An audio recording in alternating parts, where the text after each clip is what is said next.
everybody, I'm Lorii Abela, your Soulmate Expert and Asian Matchmaker. Welcome to tonight's episode of Matchmaker Secrets, where we talk about love, dating, and relationships.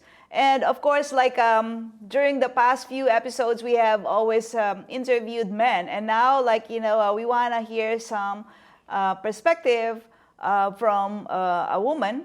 So our guest tonight is Gabriela Lorii. Is a business consultant and a photographer with background in marketing and entrepreneurship. She is passionate about living a healthy lifestyle and helping others. So hello, Gabriela. Hello, thank you. Good, thank you for having me here. Sure. So tell me, what do you think about dating in Chicago? We just go right to the point. Dating in Chicago.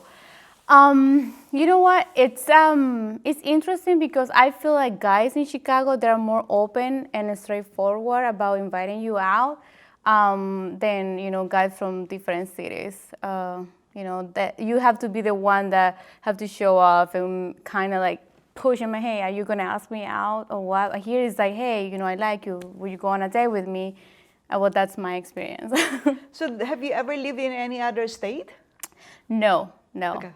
Just Chicago. Okay, all right. So I know a lot of women have their idea what is the perfect man for them. So what are you specifically looking for a man? I'm looking for, first of all, stability, a person that is open and honest about, his situation, where he's at in life. I'm also looking for someone that, has his things together. Someone that is, self-driven and has a motivation for life. Has a passion that likes to work and things like that. Okay, all right. And so, how is that working for you? Whatever you have in your wish list. Well, it's been a very interesting, love story, about dating and trying to find the right person. It hasn't worked for me in the past, but that was because I was looking for different things. That now that I know myself better and I love myself more than I used to, I feel like now I know what I'm looking for. Okay. Mm-hmm. So obviously, the word love yourself has sometimes became a cliche. So do you have any idea, how can you explain loving yourself?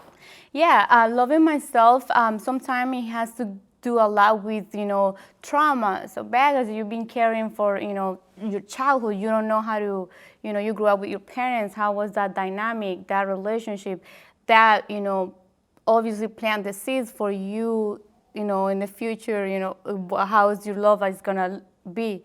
And if self-love or love yourself a little bit more than what I said before, it was about me finding myself and what were the things that I needed to heal before, I was trying to find the right partner, because I needed to work on myself a lot. And then, yeah, that's pretty much what I call the self-love. Okay, I got it. So, I know that you probably have tried online dating because that's the trend for young generation now. So what do you think about online dating? It's exhausting.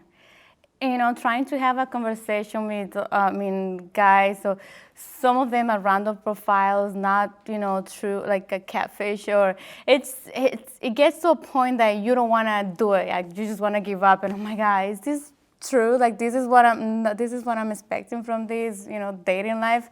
But again, you have to give it a try. No matter how you're doing it, dating apps or going out, or you have to do it. Okay. Mm-hmm. And so, how do you usually do you pick a certain site that you have more luck, or do you have a specific things that you're looking for while you are there? How does it work for you?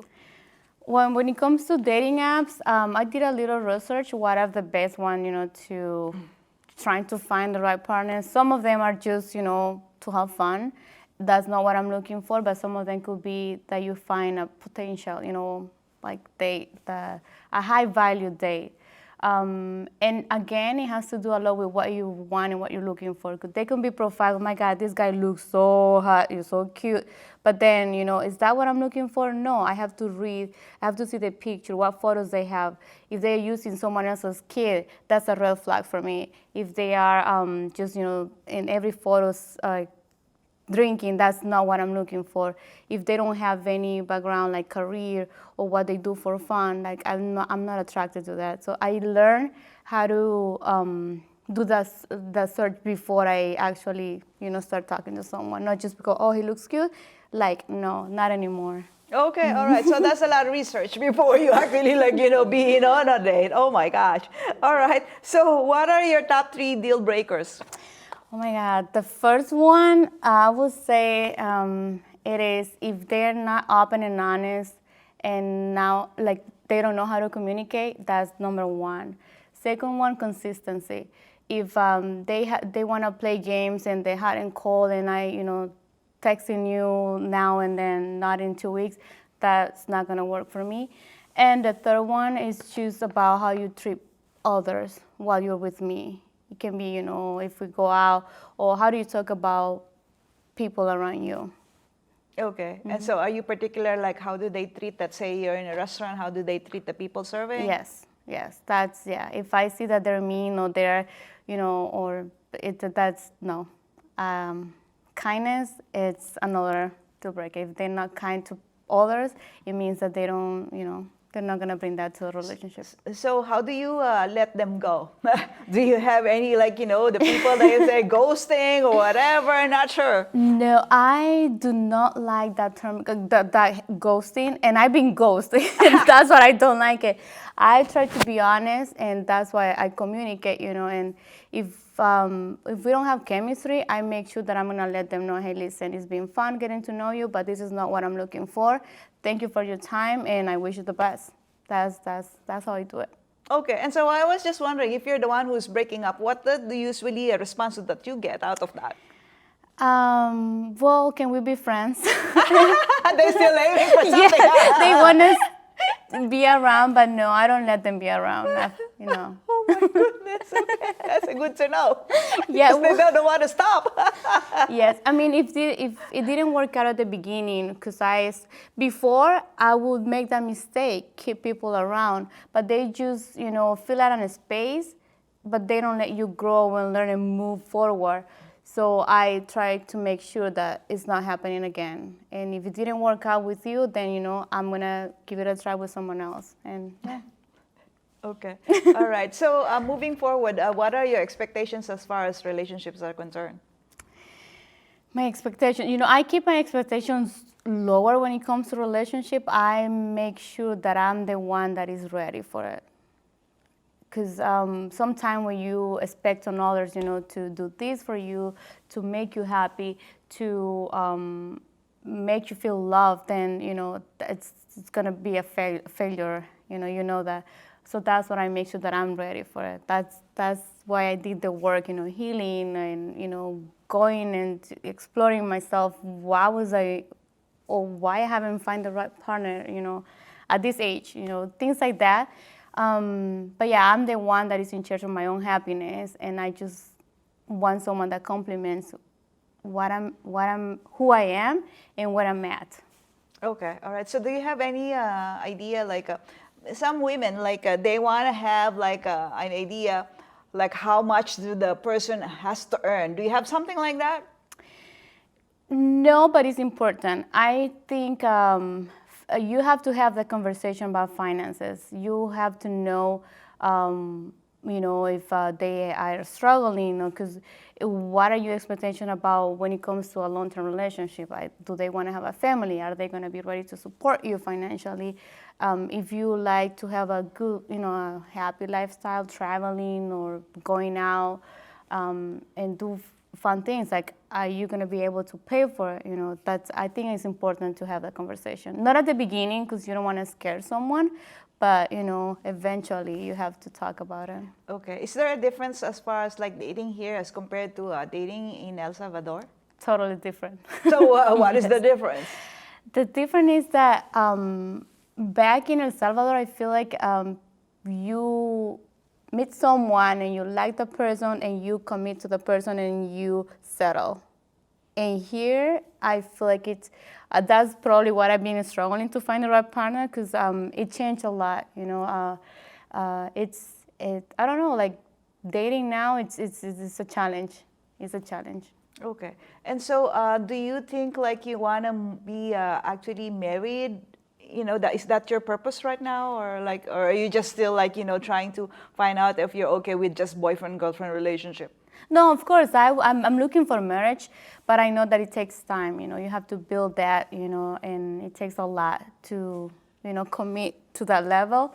But yeah, I don't want to. I mean, I want a partner, but again, and it's just not gonna be, on a rush. It has to happen genuinely, and yeah. Okay. And so you are here, and then your parents are back in your country. So don't you get pressured? Because like they want you to be happy, probably. So like don't they say like, okay, when are you gonna get married? Not sure. Oh Like, yes, how they are they? do. They do. I'm the baby one. All my siblings are married. They have kids, and I'm the one that is, traveling, living abroad, and not married, not a boyfriend. They get scared. They question me a lot. But it's my time. It's gonna be on my own time, and I feel like sometimes you have that, generational traumas about relationship, and I feel like I needed to break that before I find the right person. And I'm at that point in my life, and I'm just living, my life happy and enjoying everything, and dating, but dating with purpose. Okay. And so do you want to have children? Are you okay with somebody with children? Or I'm not sure, like, how does it work for you? Because, like, obviously, like, that's one of the major factors that people talk about. Like, their particular religion, their particular, finances, and then, of course, like, the family questions. I'm a family-oriented person. I'm open to date someone with kids. I would like to have a child, but it's not one of my biggest dream. Like some girls, and that's okay. I want to be a mom and I want to be married, and that's not me. But if it happens, I want to be ready for that. But if it doesn't, I'm okay with it. I'm okay also dating, as I said before, someone with kids. Okay. So you've been here for a while now in the United States. So what kind of advice would you give to people who are younger than you? Like, after what you have learned, like, you're not that old, but of course, like you have learned something. Yes. I will tell younger people that to live every, stage of the life accordingly. If you're young, make sure that you are doing things that for young people, and you don't pressure, don't rush. Don't rush, don't try to be committed in a relationship when you're trying to get to know who you are or what career you want to pursue. Just, live your life, because then you're going to have plenty of time to, and the least thing that you want after 30 is to regret, and in my case, that worked out so well, because I decided at a young age, I don't want to be a mom on my 20s. I want to travel. I want to pursue my career, and I want to do this, and I'm happy. Of course, there have been ups and downs and a lot of challenges, through the years. But I mean, that will be my advice. Enjoy your life and don't rush. Okay. So the people around you, are they mostly also single, or also most of them are already married? Not sure, like, how does it work for somebody your age? It's interesting, because everyone that I hang out with, they are all older than I am. I'm in my early 30s, and the people that I hang out with, they are, mid 40s or early 40s or late 40s, and they're all married. I mean, I don't have single friends. I don't know why. Maybe I said, like, you put yourself, into situations that, and I do that to myself. But I'm okay with it. I love the people that I hang out with. Okay, sounds good. Well, I hope that we have more time, but obviously there's always an ending for something, and then like we're not gonna ghost you, okay? So I'll see you next time again, and then again, thank you so much, Gabriela. So for those people who are listening, I want you to know that if you're an expert in love, dating, and relationship, we would like to have you over here, and then if you are one of those singles, whether you're a guy or a woman, so just give me a holler. We want to have you over here so we can talk about love. So I see you soon. You take care and bye bye. Thank you.